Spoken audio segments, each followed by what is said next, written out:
하나님 말씀 요한복음 1장 19절 봉독합니다. 유대인들이 예루살렘에서 제사장들과 레위인들을 요한에게 보내어 내가 누구냐 물을 때에 요한의 증거가 이러하니라. 요한이 드러내어 말하고 숨기지 아니하니 드러내어 하는 말이 나는 그리스도가 아니라 한데 또 묻되 그러면 무엇 내가 엘리야냐 가로되 나는 아니라 또 묻되 내가 그 선지자냐 대답하되 아니라 또 말하되 누구냐 우리를 보낸 이들에게 대답하게 하라. 너는 네게 대하여 무엇이라 하느냐 가로되 나는 선지자 이사야의 말과 같이 주의 길을 곧게 하라고 광야에서 외치는 자의 소리로라 하니라. 저희는 바리새인들에게서 보낸 자라. 또 물어 가로되 내가 만일 그리스도도 아니요 엘리야도 아니요 그 선지자도 아닐진데 어찌하여 세례를 주느냐. 요한이 대답하되 나는 물로 세례를 주거니와 너희 가운데 너희가 알지 못하는 한 사람이 섰으니 곧 내 뒤에 오시는 그이라. 나는 그의 신들매 풀기도 감당치 못하겠노라 하더라. 이 일은 요한의 세례 주던 곳 요단강 건너편 베다니에서 된 일이니라. 이튿날 요한이 예수께서 자기에게 나아오심을 보고 가로되 보라 세상 죄를 지고 가는 하나님의 어린 양이로다. 내가 전에 말하기를 내 뒤에 오는 사람이 있는데 나보다 앞선 것은 그가 나보다 먼저 계심이라 한 것이 이 사람을 가리킴이라. 나도 그를 알지 못하였으나 내가 와서 물로 세례를 주는 것은 그를 이스라엘에게 나타내려 함이라 하니라. 요한이 또 증거하여 가로되 내가 보매 성령이 비둘기같이 하늘로서 내려와서 그의 위에 머물렀더라. 나도 그를 알지 못하였으나 나를 보내어 물로 세례를 주라 하신 그이가 나에게 말씀하시되 성령이 내려서 누구 위에든지 머무는 것을 보거든 그가 곧 성령으로 세례를 주는 이인 줄 알라 하셨기에 내가 보고 그가 하나님의 아들이심을 증거하였노라 하니라. 또 이튿날 요한이 자기 제자 중 두 사람과 함께 섰다가 예수의 다니심을 보고 말하되 보라 하나님의 어린 양이로다. 두 제자가 그의 말을 듣고 예수를 쫓거늘. 여기까지 봅시다.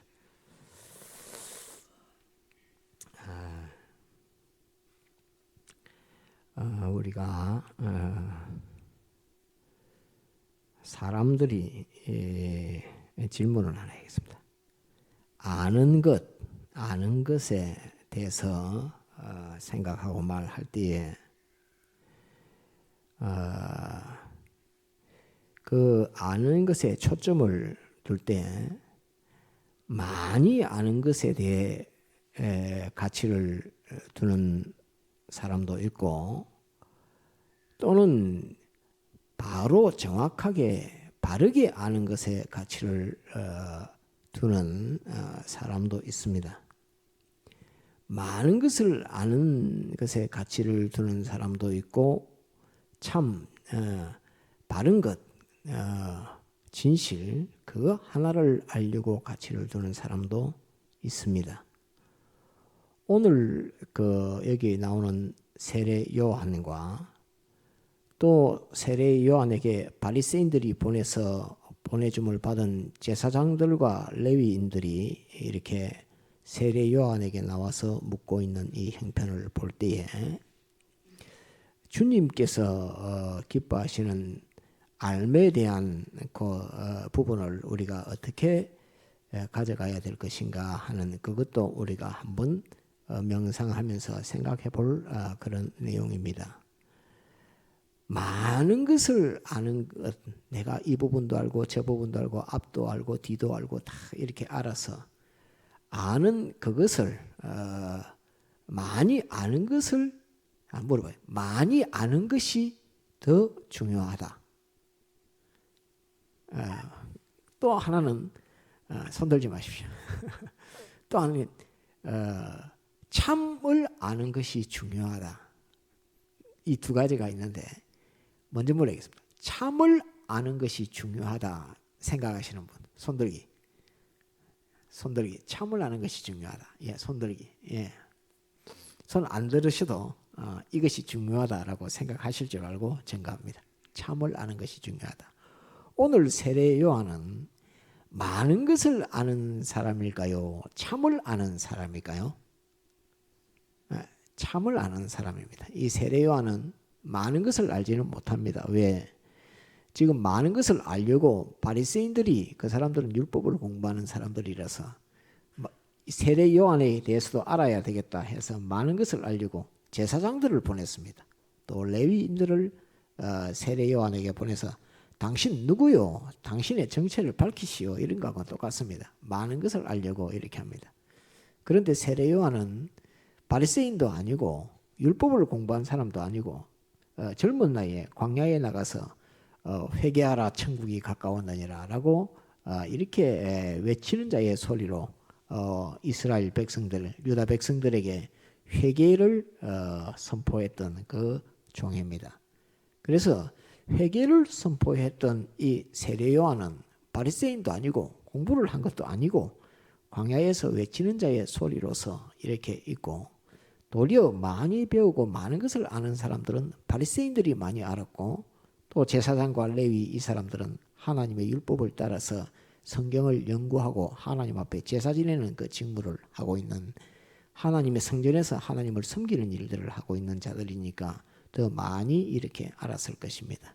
그래서 많이 아는 것, 여러 가지를 아는 것과 참을 아는 것, 바른 것을 아는 것, 그것이 어느 것이 더 중요하겠는가 하는 그것을 오늘 이 말씀을 보면서 먼저 한번 생각해 볼 수 있는 그런 것입니다. 그런데 사람은 많이 안다고 해서 불행이 닥쳐오지 않는 것이 아닙니다. 또 적게 알고 바르게 안다고 해서 행복하게 되는 것도 아닙니다. 그렇지만은 바르게 알고 참된 것을 아는 그것은 자기가 어려움과 환난과 또 함정에 빠졌을 때에 거기서 솟아날 수 있는 힘이 되고 솟아날 희망이 있지만은, 많은 것을 안다고 하지만은 바른 것을 잡지 못했을 때는 함정과 올무에 빠졌을 때 그 아는 것이 절대로 자기를 구원하지 못합니다.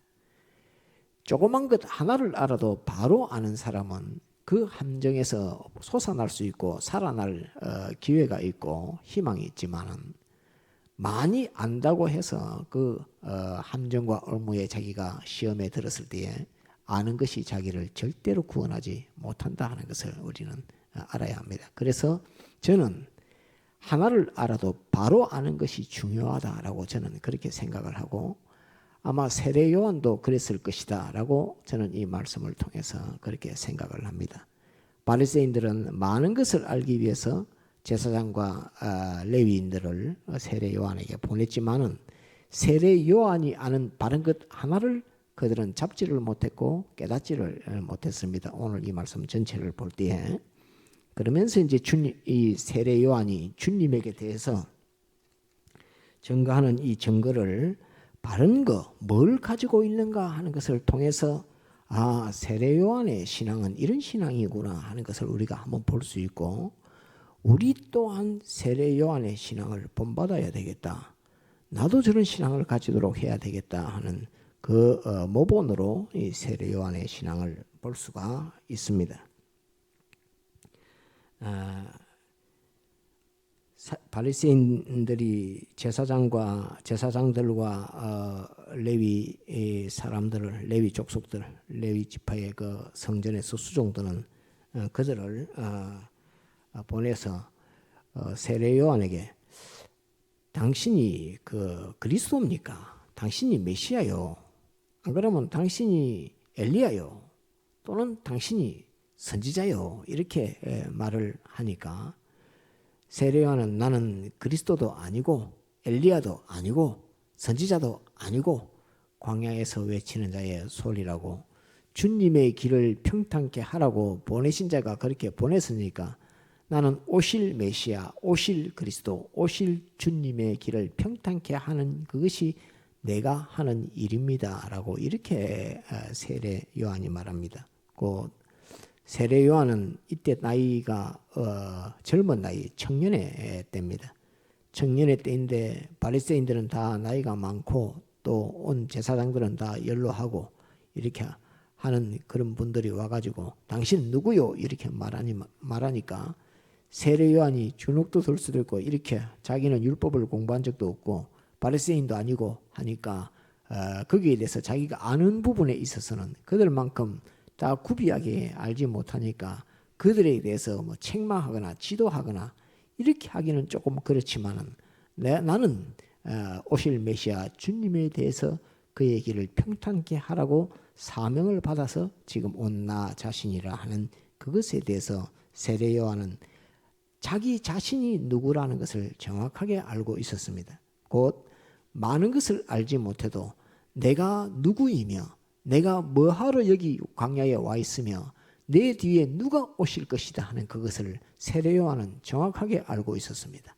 나는 누구이며 나는 뭐 하려고 여기 살고 있으며 지금 광야에 나와 있으며 내 뒤에 오실 이는 누구시라 하는 것을 세례 요한은 정확하게 알고 있는 사람입니다. 그래서 세례 요한은 많은 것을 알지 못합니다. 많은 것을 알지 못해도 하나님의 뜻이 무엇이다, 내가 지금 해야 할 일이 무엇이다 하는 그것에 대해서 세례 요한은 정확하게 알고 있는 것입니다. 그래서 그렇기 때문에 세례 요한이 바리새인이 아니었지만은 유대의 많은 사람들이 세례 요한의 말을 들었고 그 말을 청종했고, 헤롯 임금조차도 세례 요한의 말을 들으면서 듣기를 싫어하면서도 그 말씀을, 세례 요한의 말을 듣고 그것의 양심의 가책을 받아가면서 듣고 행했던 사람이 헤롯 대왕이었다 하는 그것을 우리는 성경에서 볼 수 있습니다. 그래서 세례 요한은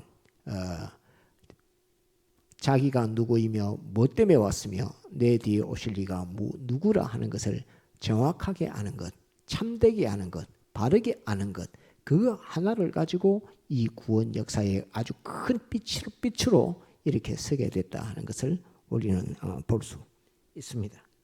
그러면서도 제사장 레위인들이 그런데 왜 세례를 주느냐라고 이렇게 말할 때에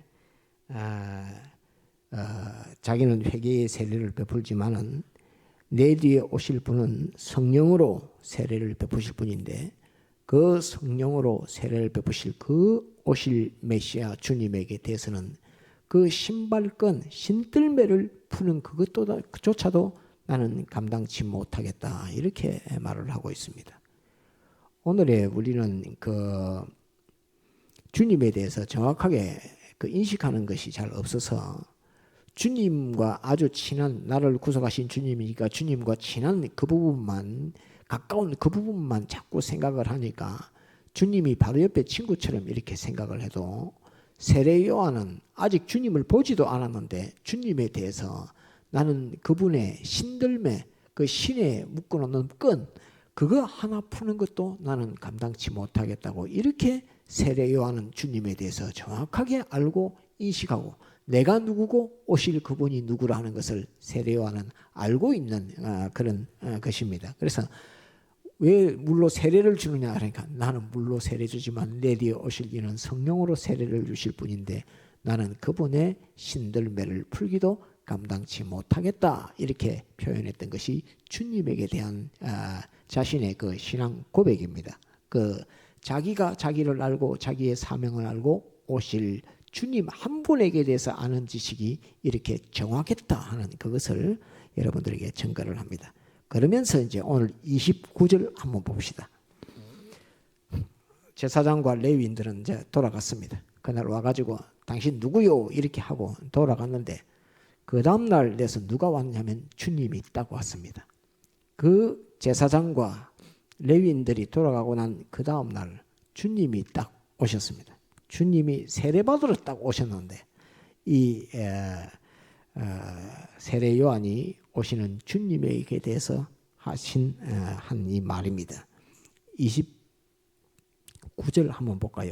이튿날 요한이 예수께서 자기에게 나아오심을 보고 가로되 보라 세상 죄를 지고 가는 하나님의 어린 양이로다 이렇게 말합니다. 주님을 딱 보자마자 보라 이렇게 말합니다. 보라 이렇게 보라 이렇게 말합니다.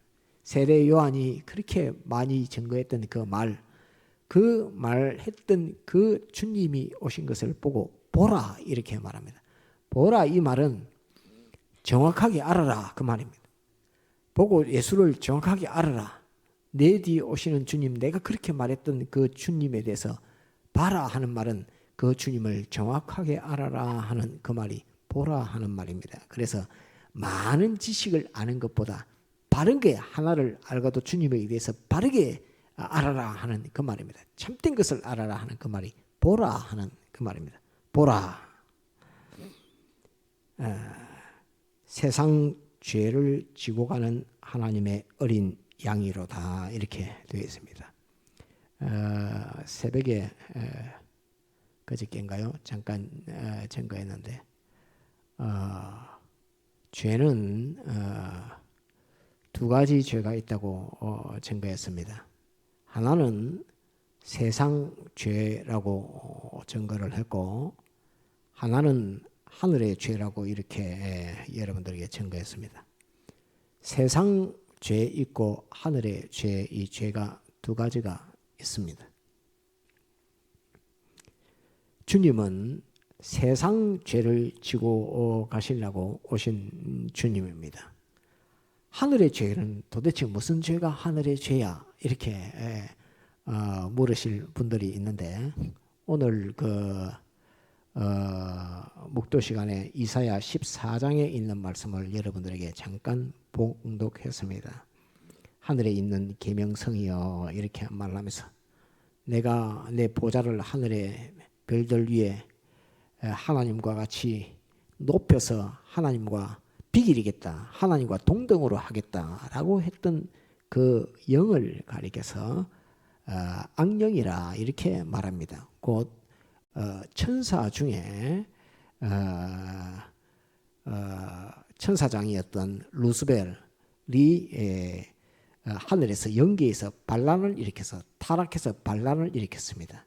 그걸 가리켜서 한번 따릅시다. 악, 하나님의 사랑의 역사에 대항하는 것. 그래서 그게 악령이 된 것입니다. 하나님의 사랑의 역사에 대항하면서 내가 하나님같이 되겠다라고 따릅시다. 내가 하나님같이 되겠다. 다시 내가 하나님이 되리라. 그게 악입니다. 그게 내가 하나님같이 되리라. 하나님과 비기리라. 내 보좌를 하나님과 동등으로 삼으리라 하는 이것이 악입니다. 그걸 가리켜서 그렇게 됐던 천사를 가리켜서 악령이라 이렇게 말하는데 그렇게 하면서 하늘에서 반란을 일으켰던 하늘 천사의 3분의 1 하늘 천사의 3분의 1이라고 어디에 나와 있노 하면 여러 군데서 나와 있지만은 특히 요한계시록 12장의 하늘의 전쟁에서 가리켜 말할 때에 요한계시 12장의 하늘의 전쟁을 나타낼 때에 그 3분의 1이 사윈다 불사른다 하는 그 말씀이 기록되어 있을 때에 그것을 보아서 하늘 천사의 3분의 1을 하늘 별 3분의 1이 또 다른 성경에서는 떨어졌다라고 이렇게 기록된 것이 있어서 하늘에 있는 천사의 전체 천사들의 3분의 1이 하늘에서 타락했습니다. 하나님같이 높아지겠다. 우리도 우리 자유대로 살아보자. 우리가 하나님 시키는 대로만 사는 것이 아니라 우리도 우리 자유대로 살아보자. 이렇게 하면서 우리 마음대로 살아보자. 우리가 하나님같이 높아지자 하는 그 마음, 그 악을 가졌던 것들이 타락한 천사들인데, 그 영을 가리켜서, 타락한 천사를 가리켜서 한번 따라합시다. 악령이 세상에 들어오면서 이름이 바뀌었습니다. 악령, 이렇게 이름 불리워지면서 뭐라고 불리워지느냐면 한번 따라합시다. 사단, 마귀, 사단, 이렇게 하면서 세상에 들어옴으로 해서 이제 하나님의 아들들에게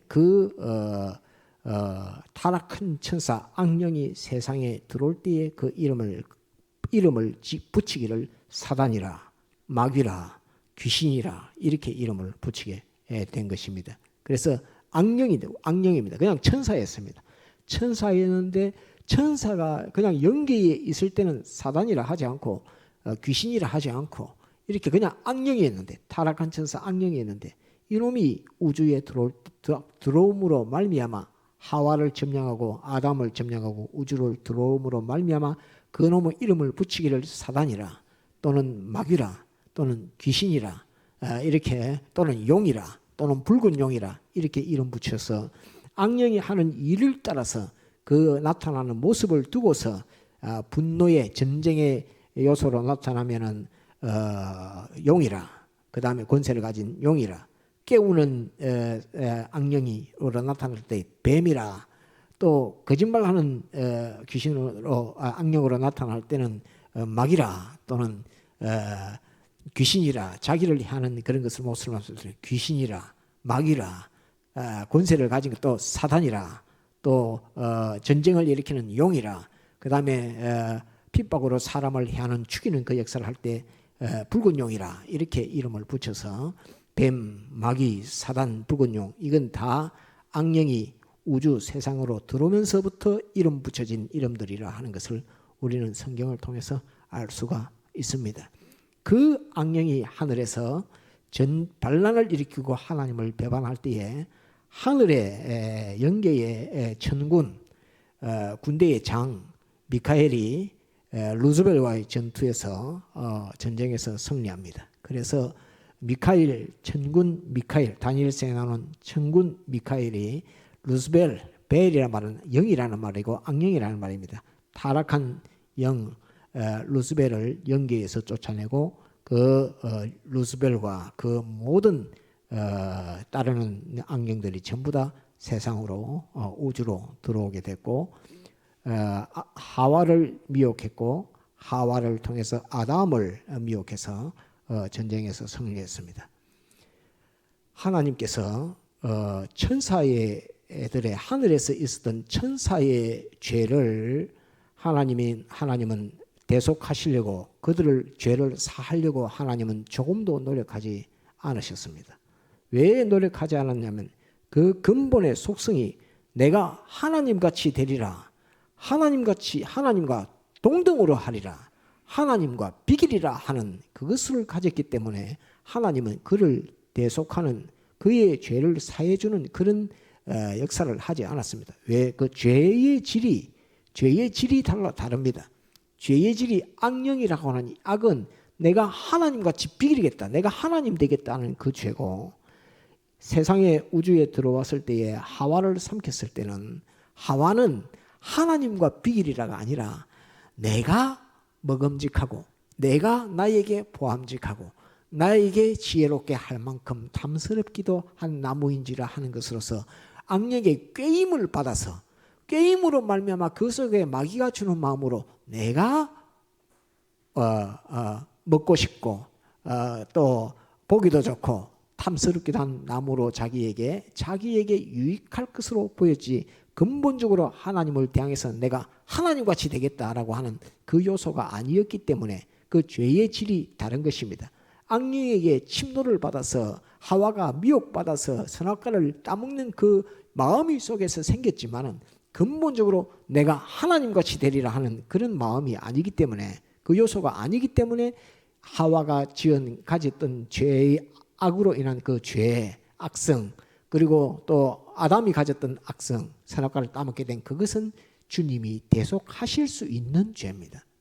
주님이 내가 가서 저들이 어리석어서 연약해서 나를 잃어버림으로 말미암아서 나도 잃어버리고 남편도 잊어버리고 홀로 그냥 거참으로 말미암아서 어쩌든지 어찌할 수 없이 마귀에게 침노를 받아서 범죄하게 됐다라고 하나님께서는 인식하니까 내가 저들의 연약함, 저들의 무지함을 두고서 그들이 범죄한 값을 내가 대신 치르겠다라고 하는 것을 하나님이 작정하실 수 있고, 영원적 그리스도 안에서 다 예정된 것이지만 하나님이 그 마음에 하나님의 지성지공의 법을 두고서 딱 보더라도 예를 들면 세상으로 말하면 살인범이 있고, 살인범이 살인을 하도록 뒤에서 조종한 교사범이 있으면은 살인범은 벌이 좀 작고 살인을 뒤에서 부추기고 충동질했던 살인 교사범은 아주 벌이 더 큽니다. 그런 것처럼 우리를 범죄하게 했던 악령에 대해서는 벌이 아주 커서 그거는 대속이라는 것은 없어. 무조건 심판에서 유황불못에 던져 넣는 것이고, 그 악령에게 충동받아서 자체가 연약하고 자체가 무지함으로 말미암아서 또 자체가 하나님을 잊어버림으로 말미암아서 또 남편을 잊어버림으로 말미암아서 범했던 그 죄에 대해서는 하나님께서 불쌍히 여기심, 긍휼히 여기심 그 역사로 말미암아 나의 아들 대속하는 대속주 예수 그리스도를 보내서 그를 죄에서 또 그러므로 말미암아 마귀의 종된 그 마귀에게서 또 범죄함으로 말미암아 죄값은 사망이라는 하나님의 지성지공의 법에서 구출해 내겠다 하는 그것을 하나님이 작정하시고, 그 이전에 작정하신 것이지만 그대로 섭리 역사에서 대속하신 대속주 예수 그리스도를 우리에게 보내주실 수 있고 대속의 역사를 하나님이 완성하실 수 있게 된 것입니다. 그래서 아담 하와가 하나님 앞에 범죄한 그 범죄하고 악령이 범죄한 범죄는 다른 범죄라는 것을 알아야 합니다. 악령이 범한 범죄는 내가 하나님같이 되겠다 하는 완전한 하나님에 대한 반역이었지만은, 아담 하와가 지은 범죄는 하나님에 대한 반역이 아니라 마귀에게 미혹받아서 하나님의 법을 어긴 것입니다. 그래서 법을 어긴 것에 대한 죄였고, 그 근본적으로 하나님같이 같이 되겠다라고 해서 자기의 지위를 박차고 나가서 하나님의 반열에 자기 보좌를 올려놓는 그것이 악령이었기 때문에 악령의 죄는 사함을 받지 못하는 것입니다. 그래서 죄는 합사합시다. 하늘의 죄, 세상 죄. 어느 죄가 더 큰 죄라고요? 하늘의 죄. 그렇죠. 백적 따라서 하늘의 죄. 하늘의 죄. 하늘의 죄가 더 큰 죄입니다. 그런데 이제 그 죄는 하나님이 용서라든지 대속이라든지 이런 게 없습니다. 천사를 위해서 하나님이 천사되어 가지를 않았습니다. 천사를 위해서 하나님이 천사들에게 십자가에 못 박혀 죽지를 않았습니다. 그들은 오직 하나님이 정죄하여 영원 유황불못에 집어넣는 하나님의 공정한 심판만 그들에게 있을 뿐입니다. 그 심판을 여러분들이 증거할 때에 악령을 심판해서 유황불못에 던져넣는 것은 누가 넣는다고 누가 심판해서 불못에 집어넣는다고 했지요? 예, 따라합시다. 하나님의 아들들 성도들이 요한계시 20장 정도에 나옵니다. 19장, 18장, 20장 제가 정확한 장소는 모르겠지만 하나님의 아들들이 그 천년왕국 지나고 난 이후에 하나님의 아들들이 악령을 심판해서 유황불못에 던져 넣습니다. 왜 그게 하나님의 법에 그것이 맞느냐 하면, 아침에 김현준 집사님이 질문하기 때문에 그게 하나님의 지성지공의 법에 맞다라고 제가 증거했습니다. 왜? 사람에게 와서 지가 심판받는 것은 정해져 가지고 있고, 그 악령이 와서 사람을 미혹하고 사람의 연약함을 볼모로 잡아가지고 사람으로 하여금 범죄하게 해서 그 사람이 지가 가는 유황불못의 지옥을 같이 가자고 그렇게 올무에 걸어서 엮어서 같이 가자고 하는 그 역사로 인간을 범죄하게 했기 때문에 그 해독은 악령이 우리에게 준 것이고 해는 내가 입었기 때문에 우리가 입었기 때문에 그 악령을 우리가 정죄해서 우리가 유황불못에 던져넣는 것은 이것은 하나님의 지공지성의 법에 정확하게 맞는 것입니다. 그것을 하나님이 심판할 수도 있지만 막바로 당사자인 네가 이에는 이로 칼에는 칼로 하는 것처럼 네가 그 해를 입었던 성도들이 해를 입은 그것을 성도들 너가 그 악령을 정죄하고 심판해서 유황불못에 던져 넣게 하는 것이 이것이 하나님의 지공지성의 법에 맞다는 그 말입니다. 그래서 우리가 악령을 심판해서 유황불못에 던져 넣습니다. 뿐만 아니라 천사들도 우리가 가르치고 우리가 지도하고 우리를 통해서 천사들도 하나님의 그 은혜를 입게 되는 그 역사를 하게 됩니다. 우리 하나님의 아들들 성도들은 이렇게 존영한 존재고 권위 있는 존재고 영광의 존재를 하는 것을 우리는 알아야 합니다. 지금은 우리가 공간에도 제약을 받고 시간에도 존재를 받고 우리 자체에도 존재를 제약을 받아서 우리가 아무것도 할 수 없는 것처럼 보이지만은 그런 것이 아니라 하는 것을 그 실력을 갖추는 기간으로서 부족한 것 가운데 모자라는 것 가운데 무능한 것 가운데 거기에서 하나님의 능력을 입어서 이 모든 일을 가능하게끔 하는 그 성화의 기간이요 연단의 기간으로서 이 기간들이 다 끝나고 하나님의 구원 섭리 역사의 시기가 되었을 때 악령을 우리가 심판해서 유황불못에 던져 넣는다. 마귀를 우리가 심판해서 유황불못에 지옥에 던져 넣는다 하는 이것을 우리가 꼭 기억을 하고 마귀에게 미혹을 받지 않도록 마귀에게 떨어져서 해를 입지 않도록 하는 그 일들을 우리가 해야 됩니다. 보라, 세상 죄를 지고 가는 하나님의 어린 양이로다 이렇게 말합니다. 3일 예배 때 전한 것처럼 지고 간다 하는 그 말, 지고 간다 하는 그 말은 그 책임을 맡았다 하는 그 말입니다. 세상 죄에 대한 책임을 주님이 맡았다 하는 그 말입니다. 어린 양이 맡았다 하는 그 말입니다. 어린 양이 맡았는데 그 어린 양을 하나님의 어린 양이라고 이렇게 말합니다. 하나님의 어린 양이로다. 정한 것처럼 하나님의 어린 양이로다 하는 이 말씀 속에는 두 가지 뜻이 있다고 했습니다. 첫째는 하나님이 보내주신 어린 양이라 하는 그 말이 하나 들었고 두 번째는 하나님께 바쳐질 어린 양이라 하는 그 말이 하나님의 어린 양이로다 하는 이 말씀 속에 들었습니다. 한번 따라합시다. 하나님이 보내주신 어린 양. 다시 하나님이 보내주신 어린 양. 하나는 또 하나님에게 바쳐질 어린 양. 예, 하나님에게 바쳐질 어린 양. 한번 따라합시다. 예수 그리스도. 예, 예수 그리스도. 예, 하나님이 보내주신 제물되어 있는 어린 양이라는 말이요. 하나님이 받으시는 제물로 받으시는 어린 양이라는 말이 하나님의 어린 양이로다 하는 그 말입니다. 그래서 세상 죄를 지고 가는 하나님의 어린 양이로다 하는 그 말씀 속에 세상 죄를 책임 맡아 가지고 있는 하나님이 보내주신 제물로 보내주신 어린 양이라는 말이요. 또는 하나님에게 바쳐질 어린 양이라 그 말이 하나님의 어린 양이로다 하는 이 말입니다. 세례 요한이 하나님의 성령의 역사 곧 이 일을 알게 해주신 그분이 알게 해주지 아니하면 주님을 딱 보고 주님하고 뭐 말을 했습니까? 뭘 했습니까? 주님을 딱 보고 세상 죄를 지고 가는 하나님의 어린 양이로다 이런 말은 할 수 없는 말입니다. 주님에 대해서 알지 못하는데 정확하게 알지 못하는 그 사람이라고 하면 세례 요한이었다고 하면 절대로 주님을 처음 만났을 때 주님에게 세상 죄를 지고 가는 하나님의 어린 양이라 이런 말은 절대 할 수 없는 말입니다. 저 사람을 하나님이 세상 죄를 사하기 위해서 제물로 보내주신 어린 양이다. 저 제물이 하나님께 바쳐질 하나님이 받으실 어린 양이다. 그런 것을 하나님의 어린 양이라는 이 말로 주님을 표현할 수 없는 그런 말입니다.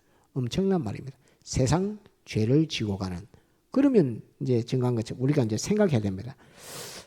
세상 죄를 지고 가는 하는 이 말씀을 갖고 자꾸 생각해야 됩니다. 세상 죄가 뭐가 세상 죄고, 세상 죄가 얼마나 크기 때문에, 세상 죄가 얼마나 해독을 입히기 때문에, 세상 죄가 얼마나 무겁기에 그것을 지고 간다고 이렇게 표현을 했을까라고 우리는 이제 자꾸 생각을 하면서 주님 앞에 이 속에 있는 뜻을 알려주십시오.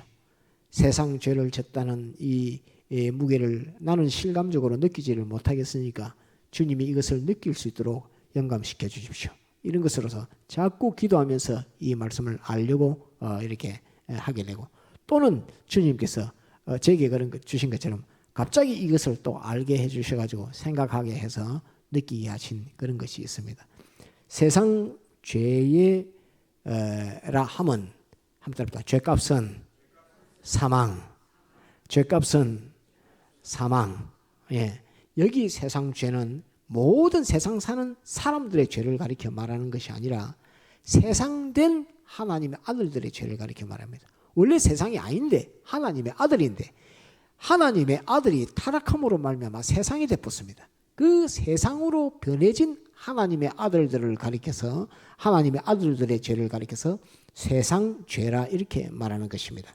모든 안 믿는 사람들이나 모든 사람들의 죄를 가리켜 말하는 것이 아니라는 것을 이걸 확정을 지어야 됩니다. 그래서 세상 죄, 곧 이 세상 죄라 이렇게 말하는 것은 이 유대 시대 때 율법을 따라서 말하면 이스라엘 백성을 가리켜 말하는 거지 이방인들을 가리켜 말하는 것이 아니라는 것을 우리는 볼 수 있고, 그것을 오늘에 이 비추어 보면은 구속받은 하나님의 아들들 성도들의 죄를 가리켜서 세상 죄라 이렇게 말하는 것입니다. 불택자들의 죄에 대해서는 주님께서 짊어지지를 안 했습니다. 그래서 불택자들은 지옥 가게 되는 것입니다. 곧 중생 없는 예수님 믿지 않는 사람들은 지옥을 원하든 원치 않든 무조건 지옥을 가게 되어 있다는 것을 피할 수 없다는 것을 알려드리면서 증거하면서 이 세상 죄는 하나님의 아들들이 범한 죄를 가리켜 말하는 것인데, 그 죄가 어느 정도 무겁느냐 하면 죄값은 사망이라 하는 것이니까, 어떤 사망?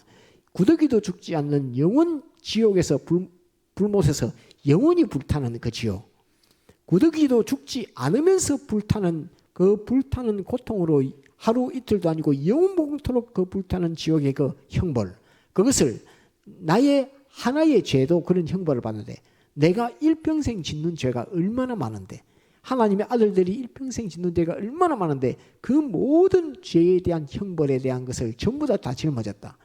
그러면 나 혼자만 그렇느냐? 아니라 모든 하나님의 아들들이 짓는 그 죄에 대한 그 형벌을 주님이 어깨에 짊어졌다 하니까 막바로 지옥 전체의 그 유황 불못의 그 형벌을 주님이 어깨에 다 짊어졌다 하는 그 말과 같은 말입니다. 세상 죄를 짊어졌다 하는 이 말은 모든 지옥에서의 그 고통, 그 형벌의 고통, 그것을 혼자 어깨에 다 짊어지고 그걸 해결하러 왔다 하는 그 말입니다. 그러면서 하나님의 어린 양이라 이렇게 말합니다. 하나님이 보내주신 어린 양이요 하나님에게 바쳐질 어린 양이라 하는 그 말입니다. 하나님의 어린 양이라 이렇게 하니까 어린 양 3일 예배 때 잠깐 증거했는데, 제사 제물이 여러 가지가 있습니다. 황소도 있고 염소도 있고 또 양도 있고 비둘기도 있고 그렇습니다. 여러 가지가 있는데 또 떡도 있습니다. 흰 가루로 하는 소재로 하나님 앞에 제사 드릴 때도 있습니다. 그렇지만은 일반 사람들, 일반 보통 사람들이 자기가 지은 죄에 대한 속죄제로 드리는 것이 양입니다. 일반 사람들이 드리는 속죄제 제물이 양입니다. 황소는 제사장이 하나님 앞에 죄를 지었을 때 드리는 것이고, 또 모든 백성들이 동시에 모든 백성들이 갑자기 금송아지 만들어 놓고 한꺼번에 거기다 우상 만들고 절하고 하면 그럴 때 지은 죄에 드리는 제사가 황소입니다. 그런 황소고, 그 다음에 족장들 뭐 50부장, 10부장, 100부장 하는 것처럼 어떤 장이 내가 그래도 하나님의 백성을 인도하는 장이 이렇게 말할 때는 그것은 수염소를 가지고 하나님 앞에 속죄제를 지냈습니다. 그렇지만 일반 백성들이 하나님 앞에 내가 이런 죄를 지었습니다. 저런 죄를 지었습니다 하고 하나님 앞에 제사를 지낼 때는 양을 잡아서 제사를 드렸습니다. 그런데 이제 그러니까 하나님의 어린 양이란 말은 모든 사람들이, 하나님의 백성들이 자기 현실에서 지은 그 모든 죄, 그것을 전부 다 어깨에 짊어졌다는 것으로서 어린 양이라 이렇게 표현하는 것입니다. 하나님의 어린 양이라. 이러면서 이제 3일 예배도 증거한 것처럼 참 신기한 것이 있다라고 이렇게 증거했습니다. 왜 그러냐면 양, 소, 염소 뭐 이런 제물들은 그냥 제물로 바쳐지면 됩니다. 그러면 자기 할 일을 다 한 것입니다. 그러니까 세상 죄를 지고 가는 하나님의 어린 양이로다 하는 이 표현에 있어서 제물이 책임을 맡아서 짊어지는 그런 역사는 없습니다. 사람들이 내 죄를 양에게 전가를 시켜서 제사를 드리면은 죄에 대한 책임은 자기가 지고 자기 그 책임을 양에게 전가를 시키니까 양은 그냥 제물로 죽으면 끝나는 것입니다. 죽으면 끝나는 것인데 이 성경은 어떻게 되어 있느냐 하면 말씀은 세상 죄를 지고 가는 하나님의 어린 양이라고 이렇게 표현되어 있습니다. 곧 세상 죄의 책임을 다 맡아가지고 있는 제물이라 그런 말입니다. 이거는 얼마나 이해하기가 어려운 말이냐면 제물은 자기가 제물 됐으면 죽기만 하면 되지 지가 죄를 책임을 맡고 그 책임을 완수할 의무가 어디 있다고. 그렇잖아요. 세상 법이. 제물이면 제물 자기가 할 일만 하면 되는 거지. 지가 뭐 모든 하나님의 아들들의 죄를 지가 담당할, 지가라고 하면 표현하지만 제물 되는 그가 담당할 이유가, 책임을 맡아야 될 이유는 없습니다. 그런데 주님에 대해서는 세상 죄를 졌다고, 지고 있다고, 지고 가는 하나님의 어린 양이라고 이렇게 말합니다. 제물이시면서 우리를 대속하시는 대속의 역사의 책임을 다 짊어지셨고 지옥의 형벌을 다 받아도 유황불못의 영원 유황불못의 그 많은 지옥의 형벌들을 다 어깨에 짊어져도 지고 그것을 감당하시는 주님이라 하는 그것을 나타내고 있습니다. 그러니까 세상 죄를 지고 가는 하나님의 어린 양의 어깨에 짊어진 그 세상 죄의 무게는 어느 정도가 무거울 것이라고 이렇게 생각됩니까? 짐 중에 주님이 어깨에 짊어진 세상 죄의 짐보다 더 무거운 짐은 금생에도 없고 내세에도 없고 하늘에도 없고 땅에도 없고 영계에도 없고 우주에도 없고 오직 주님이 지신 이 세상 죄라고 하는 이 짐이 짐 중에는 제일 무거운 짐입니다. 그래서 주님이 지신 짐은 모든 사람이나 천사들이나 누구든지 하나님도 이 짐을 지지 않습니다. 하나님도 이 짐을 진 적이 없습니다. 하나님도 이 짐을 진 적이 없는데 우리 주님 예수님만, 예수 그리스도만 이 짐을 어깨에 짊어지고 우리를 위하여 대속 역사를 했습니다. 그래서 우리에게 베풀어 주신 예수님의 십자가 죽음과 부활의 사활의 대속은 엄청난 중량의 그 짐이라는 것을 우리가 알아야 합니다. 하나님도 근본 하나님이시지만은 하나님도 질 수 없고 참 하나님이며 참 사람만이 질 수 있는 것인데 오직 우리 주 예수 그리스도만 이 세상 죄의 짐을 짊어지고 자기가 양이 되는 제물 되려 죽는 그 역사를 하실 수 있는 분은 예수 그리스도 한 분밖에 없다는 그 말입니다. 이것을 누가 지금 알고 있지요? 한번 세례 요한은 아직 주님께서 말씀하시는 거 한 번도 들어본 적도 없습니다. 주님께서 핍박을 본 적도 없습니다. 주님께서 십자가에 못 박히는 못 박힘을 본 적도 없습니다. 3일 만에 부활하는 부활의 역사를 본 적도 없습니다. 그런데 이 주님에게 대해서 세례 요한만큼 정확하게 알고 있는 선지자가 없었습니다. 그래서 세례 요한에게 대해서 이토록 주님이 정확하게 알면서 세상 죄를 지고 가는 하나님의 어린 양이라고 이렇게 정확하게 아는 이 한 가지가 세례 요한의 회개의 세례를 따랐던 사람들로 하여금 주님으로 향하면서 그 눈과 시각과 귀를 주님에게 향하면서 주님을 보고 주님의 말씀을 들음으로 해서 변화되는 구원 역사가 여기에서 출발을 하게 되는 것입니다. 모든 어둠의 세력, 바리새인이 제사장과 레위인들을 보내서 당신이 그리스도요? 당신이 엘리야요? 당신이 선지자요? 이렇게 말할 때에 나는 그리스도도 아니요, 나는 엘리야도 아니요, 나는 선지자도 아닌데 내 뒤에 오시는 분인데 나는 그분의 신발끈 묶는 이 신발끈 푸는 이 일 하나도 나는 감당치 못합니다. 당신이 보기에는, 당신들이 바리새인들이 보기에는 내가 그래도 광야에서 회개의 세례를 베풀고 하니까 많은 사람들이 와서 요단강가에 와서 회개의 세례를 받는 이 역사를 하니까 당신들이 볼 때는 내가 참 크게 보일지 몰라도 사실은 내 뒤에 오시는 분은 세상 죄를 지고 가는 하나님의 어린 양입니다 라는 이 말을 바리새인들에게 해주고 있는 것입니다. 이 말은 주님을 알지 못하면 할 수 없는 그 말인데, 세상 죄를 지고 가는 하나님의 어린 양, 짐 중에서는 제일 무거운 짐, 어렵기도 제일 어려운 짐, 그 짐을 짊어지는데 자기가 제물되어 죽는 것으로서 그 책임을 완수해야 하는 하나님이 보내주신 양이며 하나님에게 바쳐질 양이 예수 그리스도 내 뒤에 오실 분입니다 라고 이것을 말하면서 예수님을 딱 봤을 때 세상 죄를 지고 가는 하나님의 어린 양이라고 이렇게 세례 요한이 말을 하고 있는 것입니다. 그래서 많은 것을, 바리새인들처럼 많은 것을 아는 것이 아니고 오직 하나, 예수 그리스도 그분을 알고 내가 뭐 하러 왔다는 거 알고 내가 누구인지 정확하게 알았던 세례 요한은 이 시대에 주님의 그 구원 역사의 길을 평탄케 하는, 주님이 구원 역사 하실 수 있는 회개의 역사, 회개의 그 일들을 유대 나라에 퍼뜨려서 헤롯조차도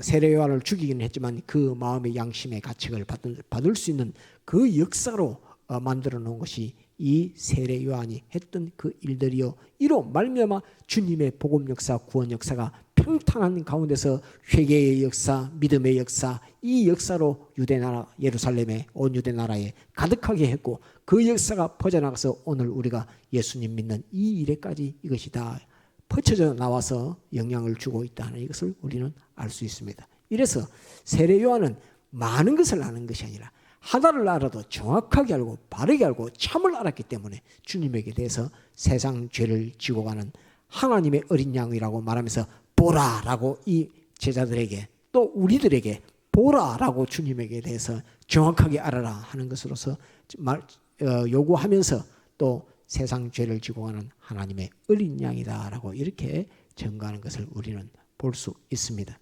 그래서 짐 중에는 무슨 짐이 제일 무거운 짐이었다고요? 누가 진 짐이? 예수 그리스도. 합달아서 예수 그리스도. 그 짐을 다른 말로 하면 뭐라고 하지요? 따릅시다. 세상 죄라고 하는 그 짐이라고 하는 것을 우리는 알아야 합니다. 그래서 그 짐이 무거운 이유는 그 죄가 하나님의 지공지성의 법에 죄값은 사망이기 때문에 그렇습니다. 하나님의 법이 죄는 있어도 괜찮다고 하면 예수님은 아무 짐을 안 져도 됩니다. 그런데 죄의 값은 사망이라 하는 것으로서 그게 하나님의 지성지공의 법이기 때문에 모든 세상 죄에 대해서는 무조건 사망이라, 영원 지옥 유황불못에 들어가는 그 사망의 그것을 해결하기 위해서는 하나님의 어린 양 외에는 할 수 없는 그 일을 주님께서 오셔서 어깨에 지금을 지고 제물이시면서 책임을 맡아서 그 일을 완수하신 분이 우리 주 예수 그리스도라 하는 이것을 알아야 합니다. 그래서 예수 그리스도를 믿지 않으면 이 세상 죄라고 하는, 내가 평생에 지은 죄라고 하는 거기서 절대 자유를 못합니다. 절대 해방받지 못합니다.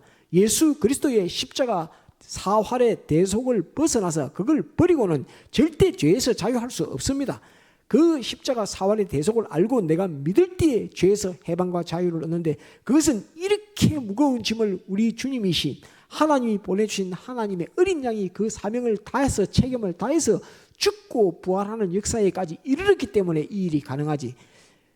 이 역사는, 이 힘은 내가 억만 개의 죄를 짓는 것, 내가 1000년을 살아서 1000년 동안 살면서 단 한 현실도 빠지지 않고 죄로 시작해서 죄로 끝나는 일생을 살았다 할지라도 우리 주님이 짊어지신 이 짐의 그 죄의 중량에 비해서는 눈곱만큼도 안 되는 것이며, 그 죄의 책임을 가지신 그 책임으로 이루어 놓으신 하나님의 어린 양으로서 이루어 놓으신 대속에 비해서는 우리가 지은 죄는 먼지보다도 작은 것입니다. 작다는 말이 죄가 작다는 말이 아니라 그 효과와 효력이 없는 것과 같이 되어버린다는 그 말입니다. 그 죄값은 사망이라고 하는 그 사망이 없이 되어버렸다 이 말입니다. 일평생에 내가 지은 그 죄가 예수님이 짊어지신 이 십자가의 이 제물되어주는 하나님의 어린 양으로서 죽고 부활하는 이 제물의 역사, 이 역사라고 이루어놓은 이 대속은 내가 태어나서 죽을 때까지 모든 현실을 모든 죄를 범했다 할지라도 그 죄를 능히 사하고 죄 사함이라고 하는 죄 없음이라고 하는 그 결과를 맺게 할 수 있는 곧 죄값은 사망이라고 하는 그 형벌을 하나도 받지 않을 수 있는 조금의 해도 끼치지 않을 수 있는 그 완전한 대속으로 우리를 대속하신 것이 예수님의 십자가 사후할 십자가의 죽음과 부활의 역사로 우리에게 이루어 주신 것입니다. 그러니까 이제 그렇게 말하면서 32절을 한번 볼까요? 요한이 또 증거하여 가로되 내가 보매 성령이 비둘기같이 하늘로서 내려와서 그의 위에 머물렀더라. 세례 요한만 보는 겁니다. 다른 사람들이 보는 건 아닙니다. 세례 요한만 주님에게 성령이 비둘기같이 임하는 것을 보게 되는 것입니다. 머물렀더라.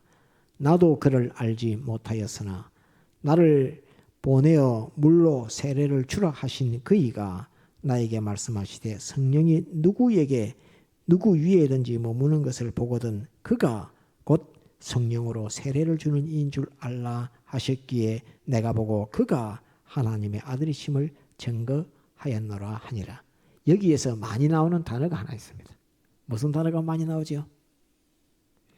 여기서 주님이 성령이 비둘기같이 임하는 것을 보고 나도 그를 알지 못하였으나 나를 보내어 물로 세례를 주라 하신 그이가 나에게 말씀하시되 성령이 내려서 누구 위에 머무는 것을 보거든 그가 곧 성령으로 세례를 주는 이인 줄 알라 하셨기에 내가 보고 그가 하나님의 아들이심을 증거하였노라 하니라. 뭐가 제일 많이 나오죠? 그라고 하는 말이 나옵니다. 그가 누군지를 알아야 합니다.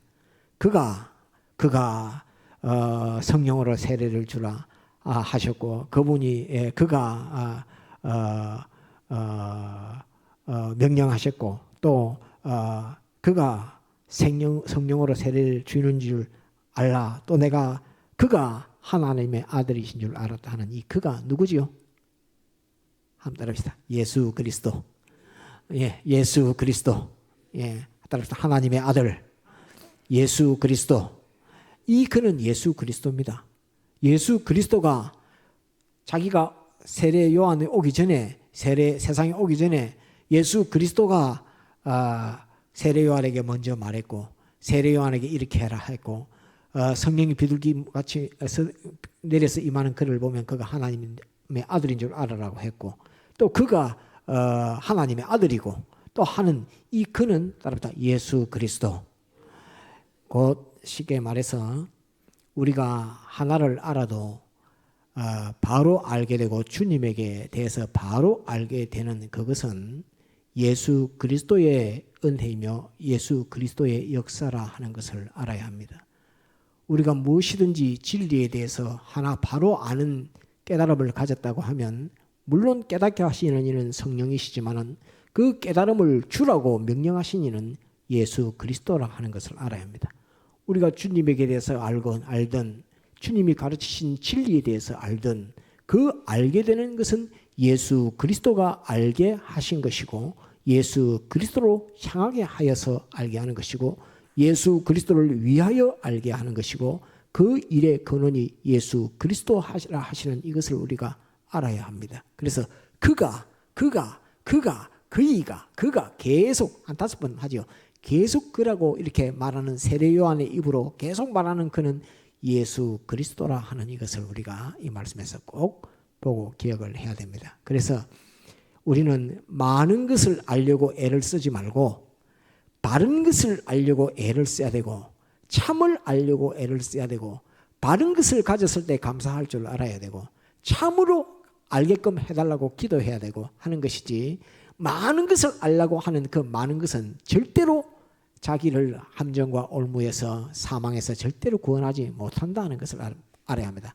많은 것이 나를 구원하는 것이 아니라 바른 것이 나를 구원하고 많은 것이 나를 함정에서 빠지지 않게 하는 것이 아니라 참된 것이 나를 함정에 빠지지 않게 하는 것이고, 많은 것이 예수 그리스도를 알게 하는 것이 아니라 참된 것이 예수 그리스도를 알게 한다는 이것을 우리가 알아서, 우리는 세상에 여러 가지 많은 꽉 찬 지식들이 많지만은 그 속에서 많이 몰라도 아무 상관없으니까 옳고 바르고 참된 것 하나만은 내가 가지겠다 하는 요 마음을 가지고 주님이 알려주시는 바른 것, 주님이 인도하시는 바른 것, 주님이 가르쳐 주시는 바른 것, 참된 것, 그 하나를 가지려고 애를 써야 되겠고, 그것을 가지고 주님을 정확하게 알았던 마지막 선지자가 세례 요한이었다 하는 이것을 우리가 잘 기억해서 우리도 세례 요한과 같은 그런 영감의 그 신앙걸음을 걸어가도록 주님 앞에 긍휼과 자비하심의 은혜를 구해서 믿는 우리가 되도록 그렇게 해야 되겠습니다.